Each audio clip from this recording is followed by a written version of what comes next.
niin, seuraavaksi tutustaan takana olevaan Pärnäsen talon historiaan, joka on hyvin mielenkiintoinen ja monipuolinen. Anders Pärnänen rakennutti talon tälle paikalle Torikatu 1 vuonna 1862. Hänellähän oli tarkoitus perustaa tänne vaatturitehdas, ompelimo sekä sauna.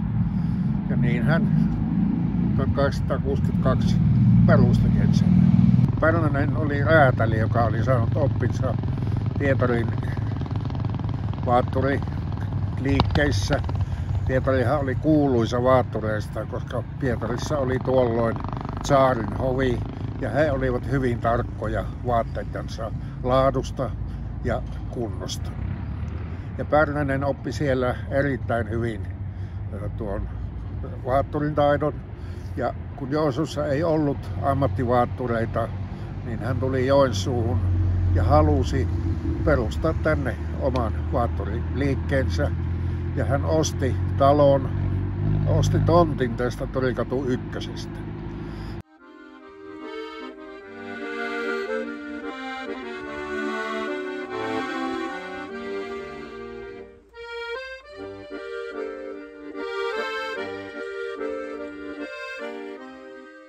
No niin, pääsemme tänne Pärnäsen talon sisätiloihin. Tämähän on peruskorjatta 2000 vuoden alusta. Ja tämä on peruskorjattu täysin. Täällähän ei oikeastaan ole vanhaa rakennelmaa muuta kuin vintillä, josta pääsemme katsomaan. Ja täällä oli viimeksi oli paljon pienyrittäjiä ja nythän tämä on kokonaan asuinkäytössä.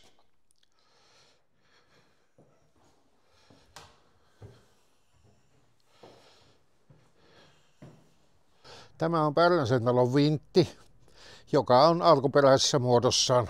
Nämä on Pärnäsen tukit ja kattorakennelmat. Ja tällähän ei ole tehty muuta kuin putket uusittu ja kattotäytteet laitettu. Mutta muuten nämä on vanhassa kuosissa.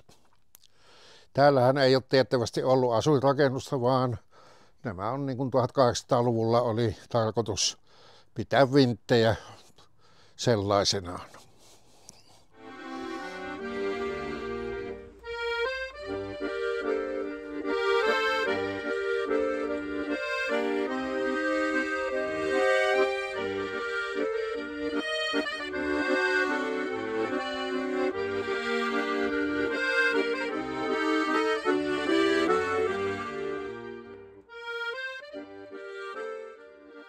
Pärnäsen ideahan ei toteutunut niin kuin hän oli suunnitellut.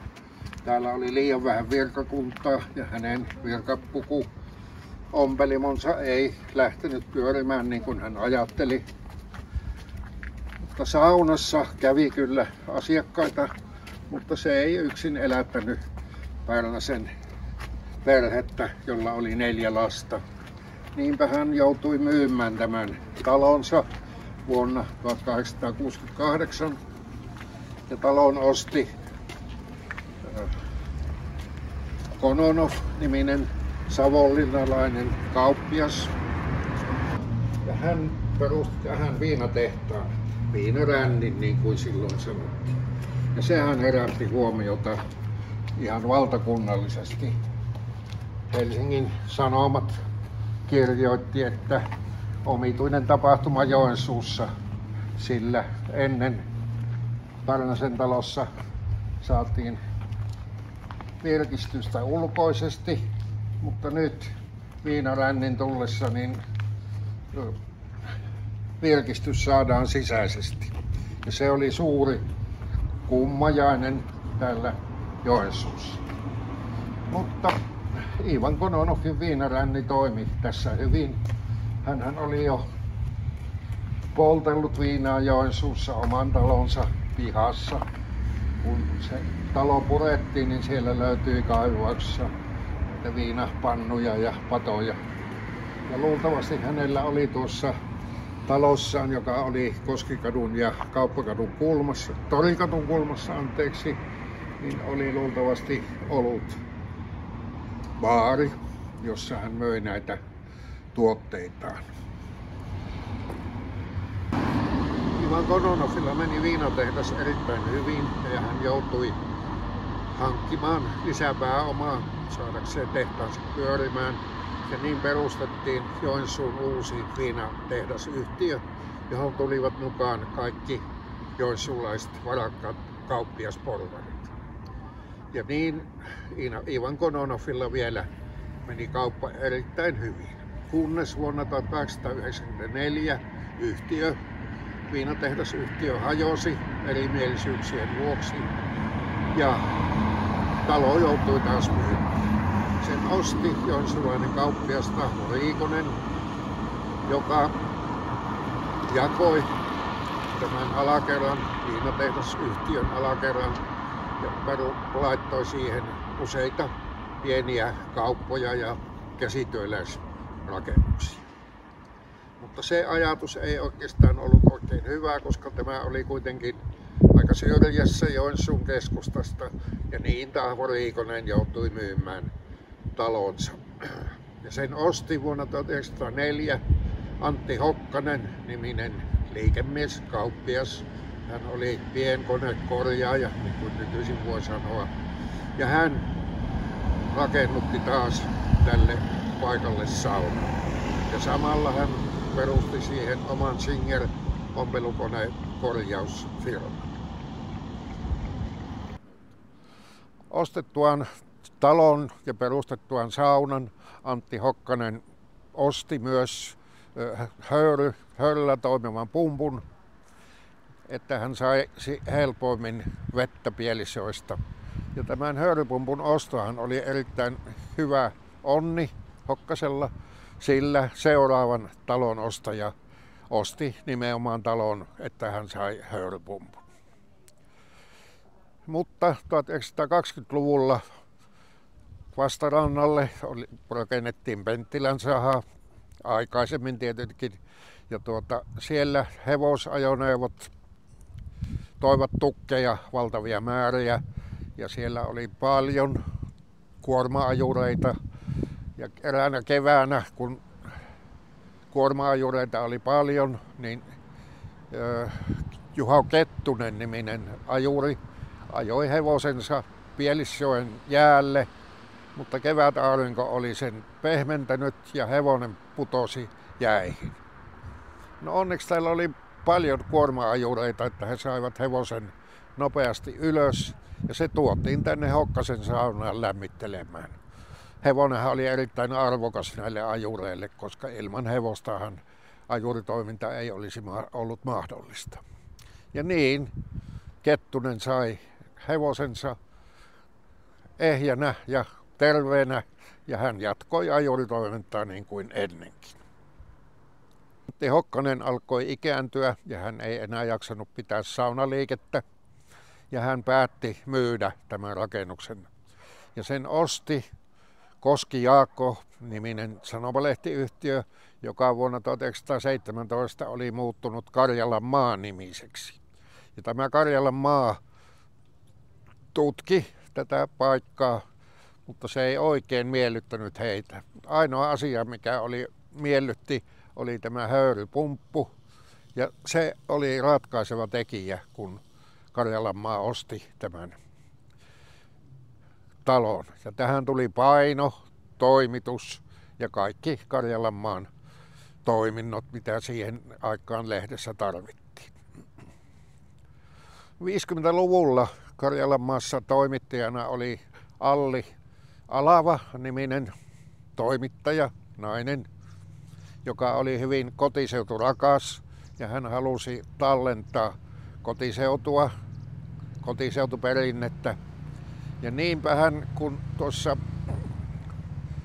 Pielisjoen varrella oli makasiineja, johon tuotiin kesäisin kaikki tavara, mitä Joensuussa talvella tarvittiin, myytävänä, ostettavana ja kauppoihin, niin siinä oli joukko uimareita, jotka viettivät päiviään tässä makasiineilla.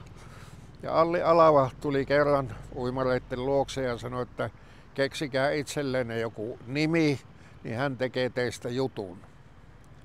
No, me lapset mietimme kovasti, että mikä nimi se olisi, ja saatiin joukon nimeksi Makasiinin uimarit. Ja niin siitä Alli Alava teki koko aukean mittaisen jutun Karjalanmaa-lehteen, ja siitä kaupunkilaiset ihmetteli ja hämmästeli. No, makasiinithan on purettu nyt 60- ja 70-luvulla, mutta vanhoilla ihmisillä muistot säilyvät tästä makasiineista ja Karjalanmaa-lehden toimituksesta. Laivat Orivesi 1 ja 2 kulkivat tästä Pielisjoesta, ja nuoret joensuulaiset, jotka olivat makasiineilla, hyppäsivät aina pomppulaudoilta ja jopa makasiinien katolta taitohyppyjä viihdyttääkseen näitä Orivesi-laivojen matkustajia. Ja siitähän aina kapteenit varoittivat ennen kuin tulivat Pielisjoelle, että kaikki ei saa olla yhdellä puolella laivaa, koska laiva uhkasi kaatua. Karjalanmaa toimitilat tulivat aika ahtaaksi 1990-luvulla, ja se rakennutti oman toimitalonsa tuonne teollisuusalueelle, ja jälleen tämä talo muuttui tarpeettomaksi heille, ja he möivät sen rakennusyhtiölle, joka rakennutti talon pihalle toisen rakennuksen, ja museo vaati, että tämä vanha rakennus täytyy suojella, ja niin se on suojeltu, ja se on juuri sen näköinen se alun perin oli. Pärnäsen saunarakennustalo oli hyvin suosittu nuorille, koska kevät aurinko lämmitti tätä talon seinää, ja hyvin varhain, kun maalis-huhtikuussa tuo jalankulkuväylä oli avoin, ja tuossa pelattiin kolikko-nimistä peliä. Tuo seinän lähelle pantiin puutikku ja pennin kolikoita ja 5 pennin kolikoita heitettiin seinää vasten, ja ne pomppasi aina siihen tikulle, ja sen kolikko, joka oli lähimpänä tikkua, se voitti koko rahapotin. Eihän ne potit ollut suuria, mutta siinä vietettiin päivää ja aikaa useita tunteja, koska siinä oli lämmin ja siinä oli kiva olla. Ja liikennettähän tässä ei juuri ollut lainkaan. Pärnäsen talo oli hyvin suosittu se aikoinaan, ja nyt se on museoitu, eikä sitä enää saa muuttaa, ja se on alkuperäisessä muodossa.